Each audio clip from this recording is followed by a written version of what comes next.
What's going on, Feed the Beasters? JD here for the next episode of JD Plays Feed the Beast Infinity Evolved Expert Mode. And I think we're on like episode 21, something like that. And what you got going on behind me is our first little bitty, teeny tiny, itsy bitsy mob farm. And this is a Cursed Earth mob farm. And we're going to take a look at it right quick from the top. And what we got going on down in here is we've got some slime channels at the edge of some Cursed Earth with some slabs on top. And I'm going to open it up and we're going to go in there for just a second and we're going to take a look around. And I'm going to show you how I have this set up. Now this was one of the reasons that I wanted a turtle to begin with. And we're going to talk about everything and take a look real quick. So I've got I've actually got 10 fans, but 4 on each side. And these fans are all turned on by a bit of redstone conduit right here. When I flip this switch, it activates the conduit and activates all 4 fans. And I've got the fans stacked because it increases the effect of the fans when you stack them like this, okay? So I should be safe to go in here right now because I've got these lamps in here that light this room up. Let's turn these fans off because it could put me in a bad spot if I don't. So what happens is the mobs spawn on the Cursed Earth. And I've got these slabs here because this keeps spiders from spawning. Spiders need a 2x2 area to spawn in, and by doing this, no spiders can spawn in here. Which means technically I no longer need these. These were originally put in as a spider defense, but I'll take these out a little bit later. So it's the same thing on the other side. And this is a 6x6 set of Cursed Earth with redstone lanterns above it. And there are fans behind this wall, and there are fans behind that wall. And they push everything to the center.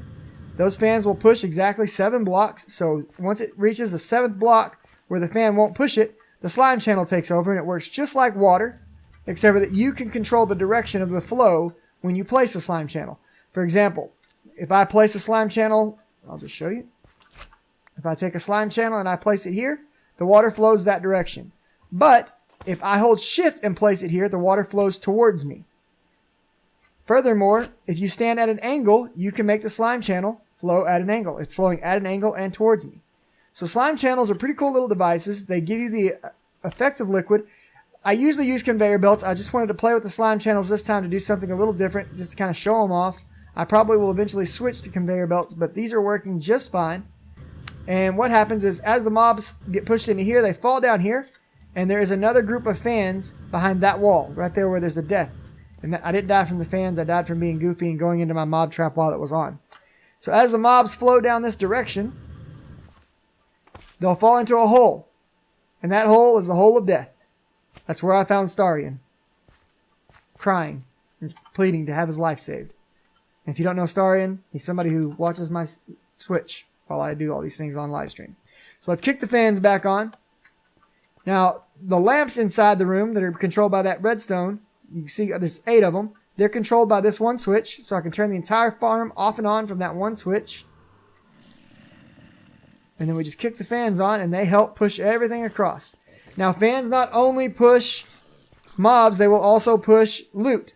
So any loot that falls down in there will also get pushed this way. And what we have below is a nice little setup that involves a turtle. This turtle just sits here and swings. Every time something gets in front of it, it swings and kills it. And as it swings and kills it, it drops its loot down into this vacuum hopper. And the vacuum hopper sucks up the experience. The experience then gets pumped into a ender tank. And the items get pumped into this chest. We then use an item conduit to pump the items out of this chest, and some go into an ender chest and some go into a trash can. The ender chest has a blacklist for all bows, non-enchanted, witches' hands, non-enchanted swords, non-enchanted pickaxes, non-enchanted stone axes, non-enchanted fishing rods, and non-enchanted leather armor. I could get a lot more picky with this, but this is kind of just an early setup. It's been running for less than 24 hours. And it's just something to kind of get a basic set of mob drops.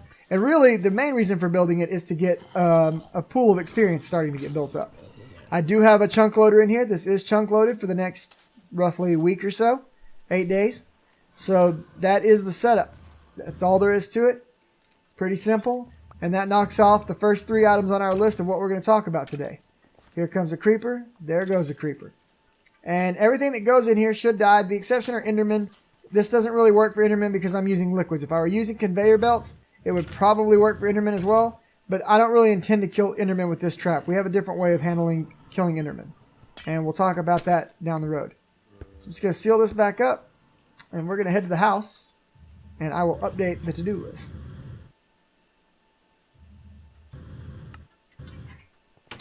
Alright, so let's update our to-do list. Now, I don't think I have that on, but we're going to check. Yeah, I do. Okay. Whoops. Alright, so updating to-do list. Those have been talked about. So the next thing I want to talk about is our inventory system. Now, last time we went ahead and we worked really hard and we got a bunch of stuff knocked out. And one of the things that we got knocked out was, and just need to delete a couple of death points here so they don't show up on my screen anymore, was this item panel. And it's nice and it's fancy schmancy and it's working now and I'm loving it and I'm using it. And what's going on with this item panel is it's powered by the nutrient tank, if you remember. So we've got a bit of a new setup back here where we pump water from an aqueous accumulator, which is another thermal expansion machine. We never made one of these before because we were just using the filters or the transfer nodes. We could have kept using the transfer node. I just decided it was time to kind of move past that. So an aqueous accumulator is very simple. Couple of copper gears, some glass, a bucket, your usual machine frame. The only new item is this servo. It's very easy. Couple of pieces of iron, couple of pieces of glass.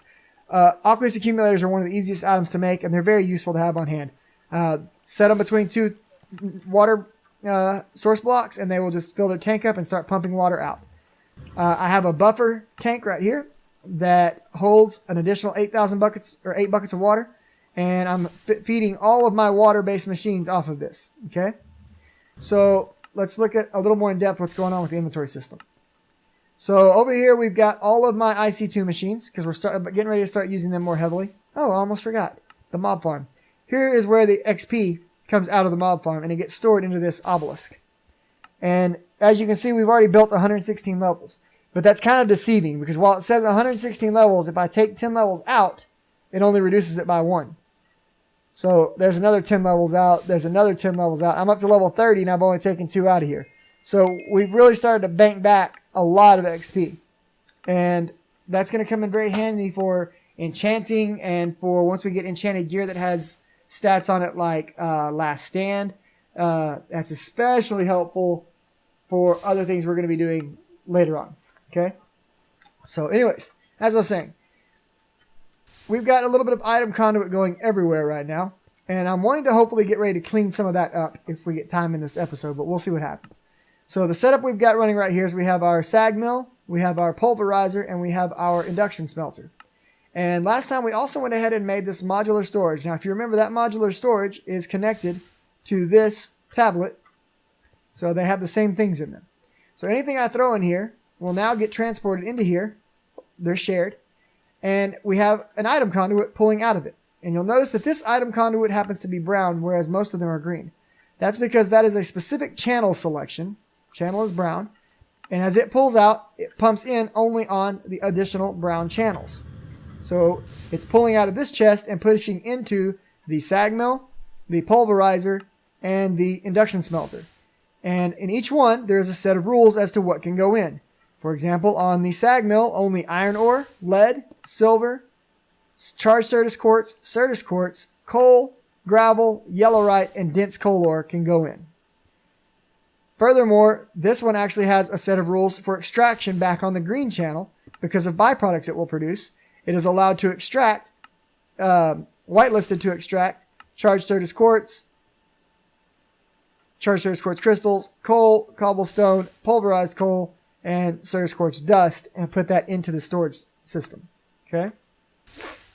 Now, the others have rules set up as well. So, for example, on the pulverizer, we only allow copper ore, tin ore, aluminum, redstone ore, lapis, dense coal, dense redstone, dense emerald, dense iron, and dense lapis.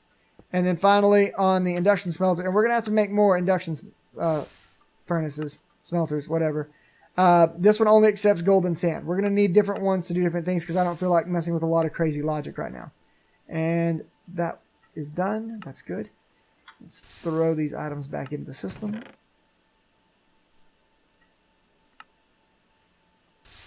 Okay. Now this chest is kind of the catch-all that will inject items back in the system. And this ender chest is the same ender chest that's over at the mob farm, and it will also inject items into the system. So that's nice. On the back side, we have the pull-out side. So we extract from the induction smelter, the pulverizer, and the sag mill. And there are certain items that are allowed to go back into the modular storage. So any normal ore that we happen to have gotten out of a dense ore can now go back into the modular storage to be reprocessed again. This chest happens to allow coal, Certus quartz, charged Certus quartz, pulverized coal, things like that we don't want to go into a smelter to go into it. And this chest has a blacklist on any type of ore being pushed into it, or cannot travel into this chest because we don't want to just cook it in the furnace. There is nothing going into this, and that's really about it. Now the question is, you know, how do you know where things are going to go in what order? And we're going to talk about that more downstairs. Now that's the left side of the machines. There's also a right side coming off of this modular storage, and on the right side we actually pull one thing, and well, two things. Two things come out of the modular storage to the right hand side. Into the macerator we put one thing, uranium ore. And the other thing that comes out is flint, and it just goes in here so that the sag mill can continue to create bonus loot by pulling flint into itself. This is an important part of the setup for the next steps of our progression, however. By putting uranium into a macerator, let's just pull up some uranium.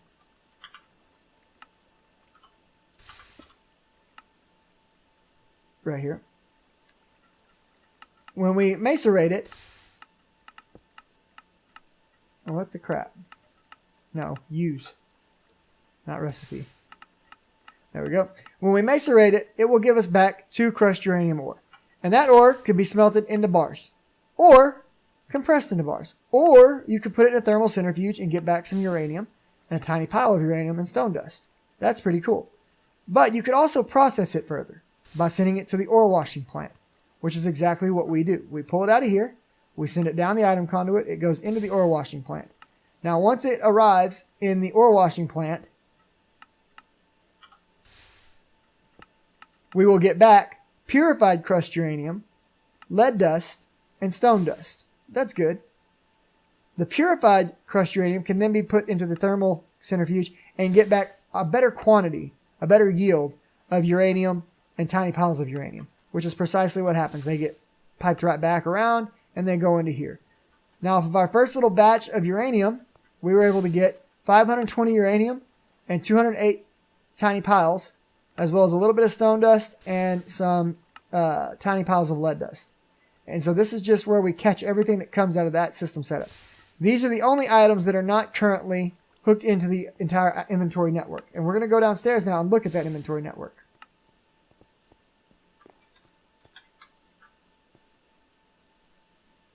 All right. So we've had these birch drawers. You've seen these before. And I've got them hooked up. But what you haven't seen before are these filing cabinets. These are something I've added in. And filing cabinets are pretty cool. They're a new item. And I'll show you how to make them right quick. So to make a filing cabinet, you simply need 6 ingots and 3 chests. And if you want the advanced filing cabinet, you need 3 of the regulars with 6 magical wood. Now, what's the difference? And what makes them good? They don't hold all that many items. They hold, you know, I think it's like 200. Let me look real quick. I'll tell you exactly how many they hold because I was looking at it earlier.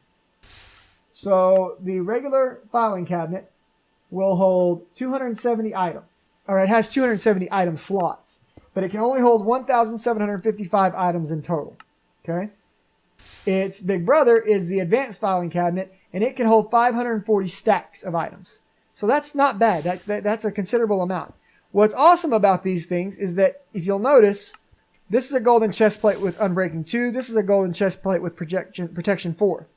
Any type of armor that I put in here, or let's say I put enchanted bows in here, it will accept as a part of its data, just like a cache would, items that are of a certain type. So all bows, regardless of their damage value and regardless of their enchants that are on them. So in this one golden chest, so in the regular filing cabinets, they have to be uniform. You can only have gold chests in this one. But this guy can accept swords, bows, shovels, whatever you put in there, it will allow others to float in there with it. So that's really awesome. It's a good way to catch all of the loot that we're going to get from mobs because we're going to use that to do things. So I've got 2 of the advanced made. This advanced is catching all of my runoff armor. This one, which you can't see anymore back here, is catching gold pants. And this one is catching golden boots. So we're catching all the different golden armors in here. Chest, boots, pants, helmet. Yay. And that is filing cabinets. Now how the inventory sorting system works is things come down from here. They hit this branch and they go into their appropriate sorting area.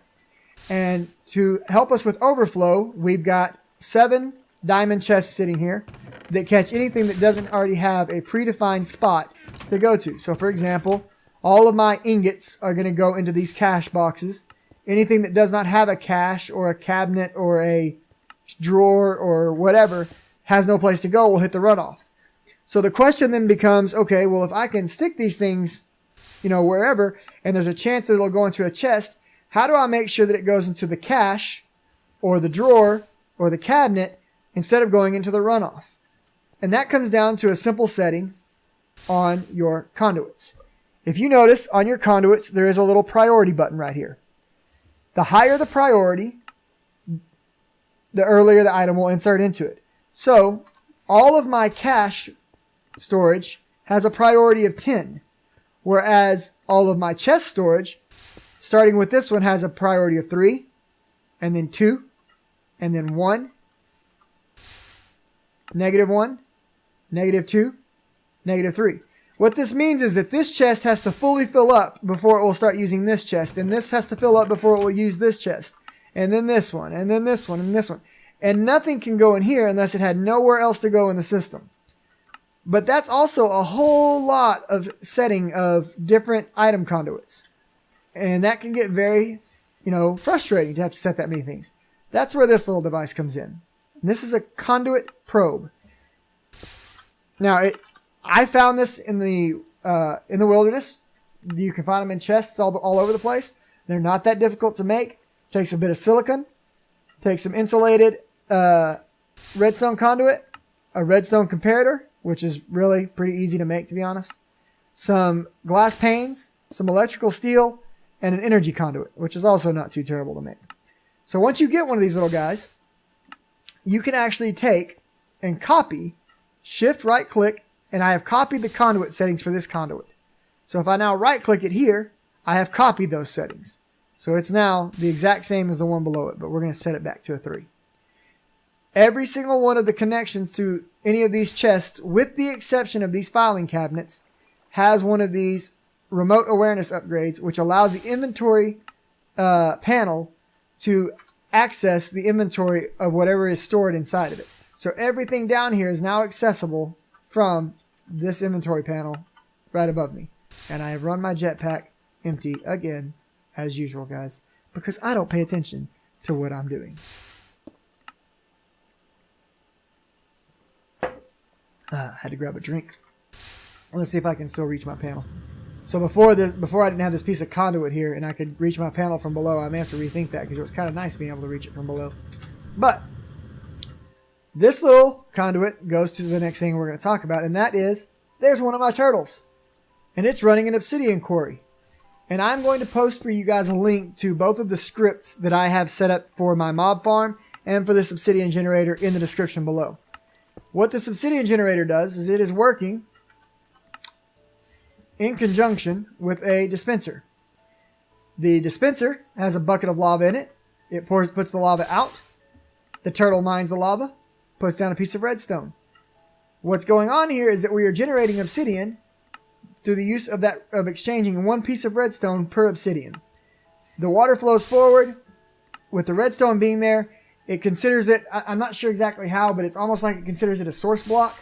Instead of creating cobble, it creates obsidian. The turtle harvests the obsidian and sticks it in the box above it. So it's made me 301 obsidian so far. It's consuming redstone from the cache below it. And how I'm using this sequencer just to send a redstone signal every so many ticks. 1 signal will cause the dispenser to pour out the lava. The next tick will cause the dispenser to suck the lava up. There are a lot of ways to do this. This is simply how I choose to do it, and then my settings are like this. with a loop of 3 and a delay of 2. The reason I have the loop of 3 is because I can disable this whole system with this lever, like so. It's no longer running. I can also turn it back on just by flipping the lever again. So it's a fully functioning, call it whatever you want system. And when this guy runs out, so let's force him to be out of redstone for a second here.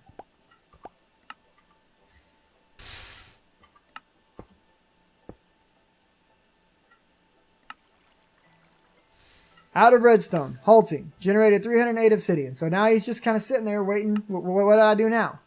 So I'm going to refill this. And you'll notice that the only bad thing that happens because of the way I have the system contained is this little spot of water becomes cobble. My lava is just going to keep popping in and out of the dispenser like no big deal. We can turn that off there and it's done. So all I have to do is put the redstone back, which I've done. Put him a single piece in this slot. A single piece of obsidian in that slot. And we'll turn his program back on. He's ready to go. He's filled up his inventory with redstone. He got rid of the extra obsidian he had, and he's just waiting now. He's like, hey, I'm good to go. Put the obsidian in front of me. We break that stone. We turn the lava back on, and we're back to producing obsidian again. So he's going to produce for me another 179 plus 64 obsidian to go in here.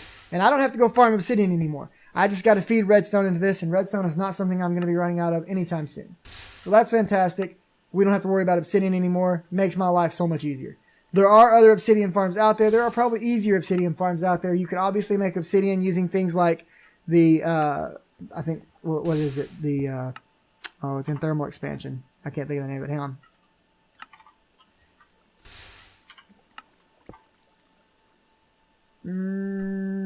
Igneous extruder, I think you can use to make obsidian. But not something I want to mess with. And with this, I don't have to replace my lava source or my water source. I just have to feed it redstone. And redstone is super plentiful, so this works for me. This is how I do it. All right. So let's look at our to-do list. That's another thing off of the to-do list. We've talked about the obsidian generator. We've talked about the inventory system and the filing cabinets. We're ready to talk about a hazmat suit and an armor stand. Okay, let's head upstairs right quick.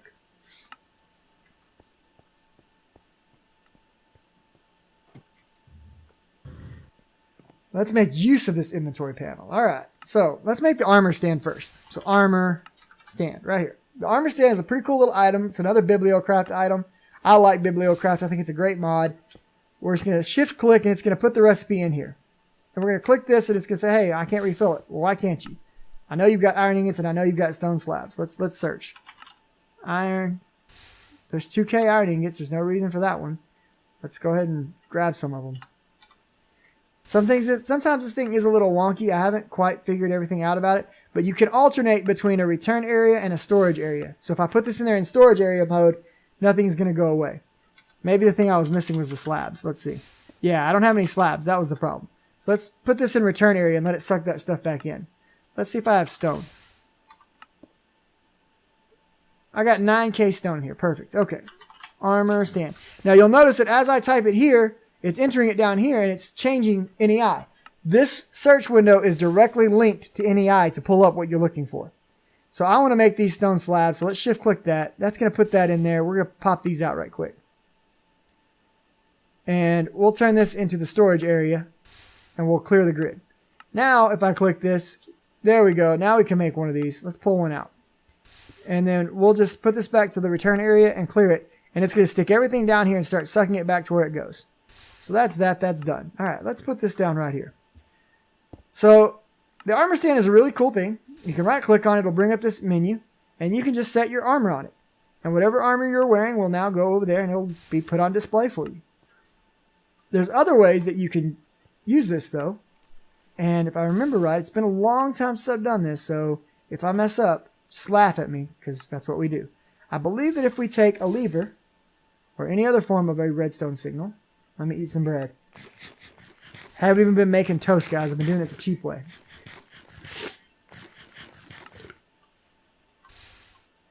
And I believe that if we put a lever right here and flip it on, we can shift click this. There we go. And it takes the entire set of armor off and on. So with a redstone signal given to it, you can flip your entire armor set off and on in a single click.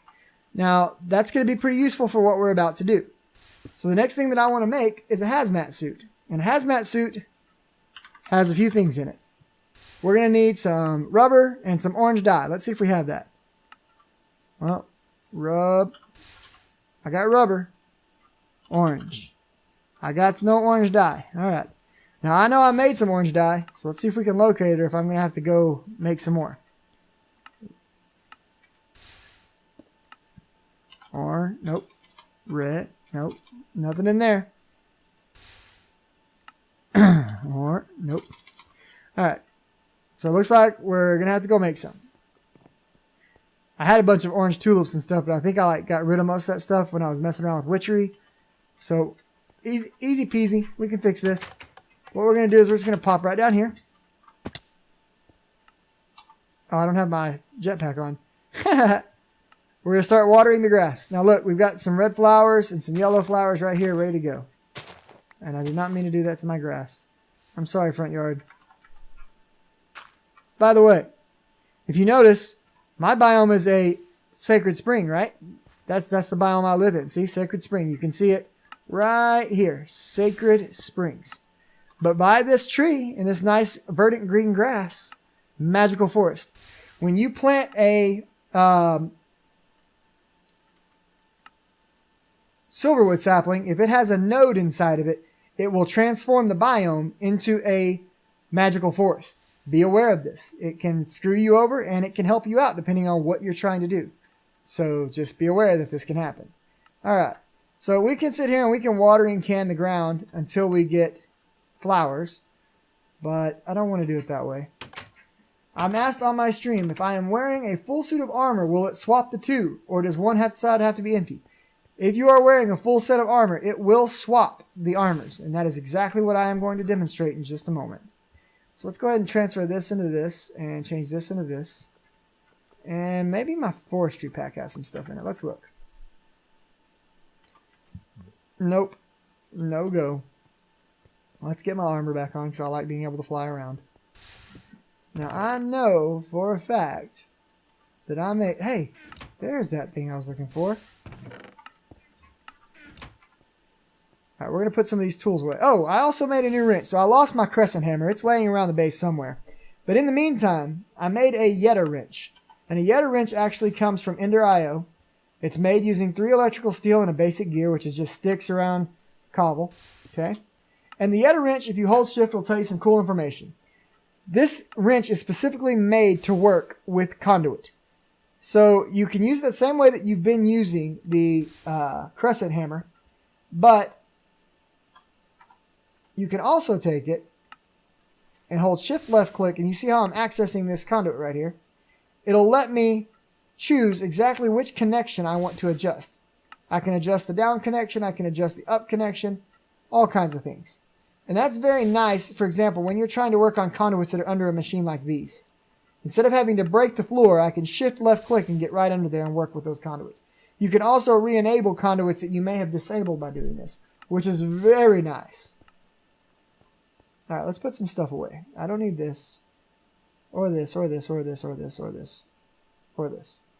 Actually, we're going to go put that muffler back, because that little tick, tick, tick from the obsidian generator, it gets really annoying really fast. So we're just going to put this back here. And now we don't hear that tick, tick, tick anymore. Alright. Doobie, doobie, doobie. It also gets rid of that chest opening sound, if you didn't notice. We got so much stuff to clear up. It's not even funny. Alright, let's go find some orange dye somewhere.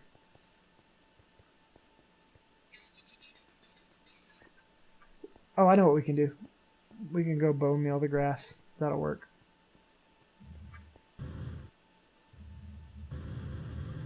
I wonder, does the, yeah, I bet it does. We're going to go use our canopy, our horn of the thing right quick.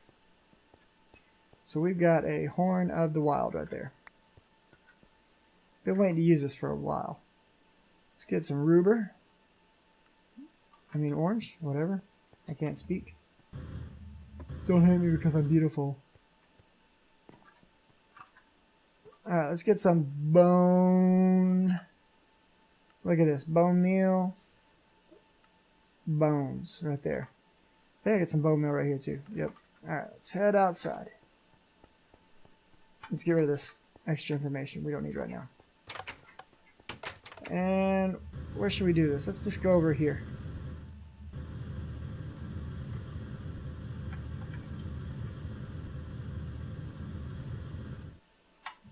Hello, creeper. Apparently there's a king slime not far away. Okay. So right now, if I start using this horn, we're going to break every little piece of grass in the area and all the flowers and stuff, and it's all just going to come to me because of my ring of magnetization, and that's fun stuff, right? Yay. Alright. Let's throw all that stuff away now, because we don't want it.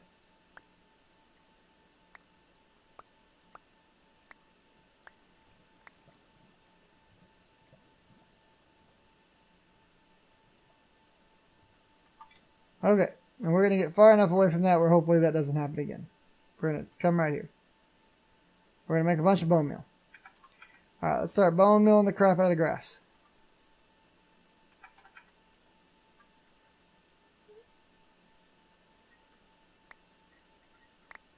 Oh gosh, I'm still picking stuff up. This is terrible.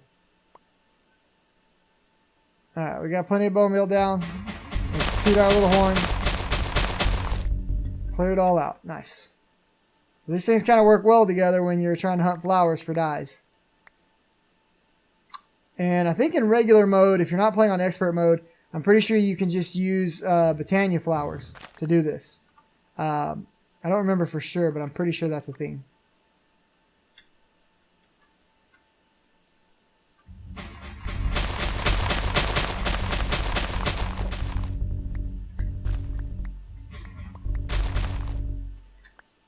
Yeah, buddy. So many seeds. So many flowers. It's fantastical. Hi, zombies.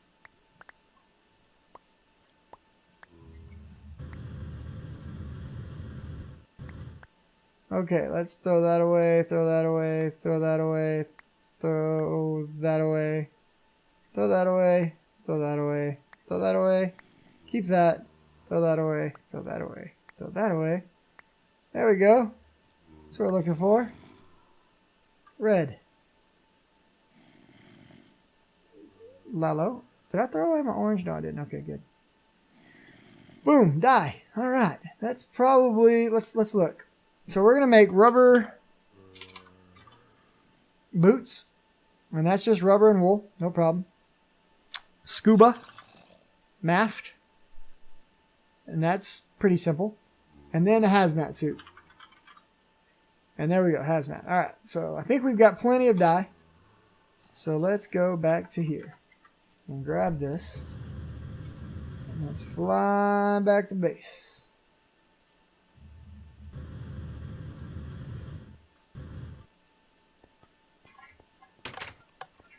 Okay, I think we're ready to get to work on this. Let's toss all this lovely orange dye into here. And let's try to make this first. Alright, shift click that. There's our chest. Pants. Shift clicky. There's our pants. Rubber boots. There's our rubber boots pattern. Uh-oh. We missing wool? I think we got wool. Yeah, we got wool right there. What's up with this?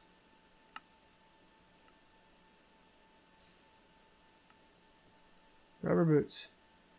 Alright, what up, Sesh? And last, scuba. Do we have the stuff to make scuba? We need some glass. Let's see, iron. We got the bars. Okay, so there's a bar. Glass. Do we have regular glass? We got some glass right there. Boom. So pop that all in. Put that in. There we go, scuba. Okay. Now, purpose of all this. Very simple, Dr. Jones. This suit is what you need to be able to handle uranium and take no damage. So shift right click, swap suits. There we go. I'm into my hazmat suit. So at this point, I can now pick up a piece of uranium and not die from it. But just to show you what would happen if that were not the case, we're going to kill ourselves.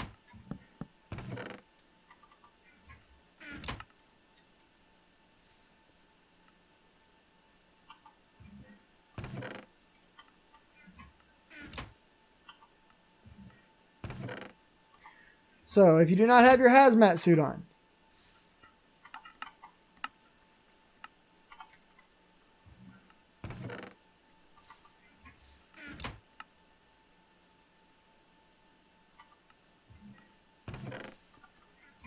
and you pull out a tiny pile of uranium, you're going to start to die.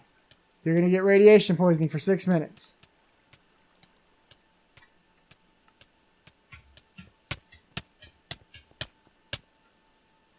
Okay, so there's death number 1.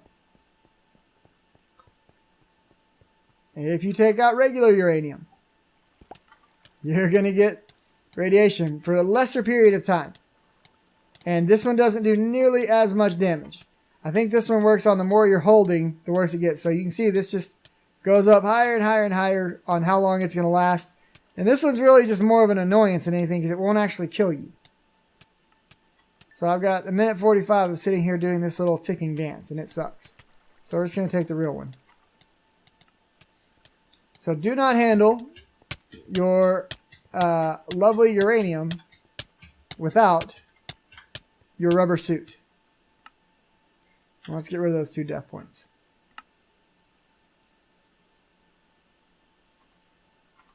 There we go. So now, rubber suit.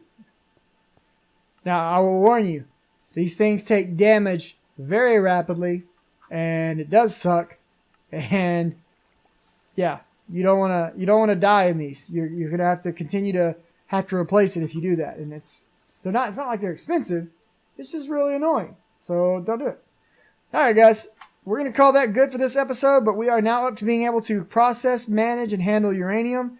We've got a lot of experience levels stored up. We've got mob loot coming in. We've got an inventory system basically up and running. I've got a central point of crafting. I am considering moving the base. We are experiencing some heavy FPS dips at this point. So I may end up moving the base and consolidating things down a little bit, separating them out some more. We'll see.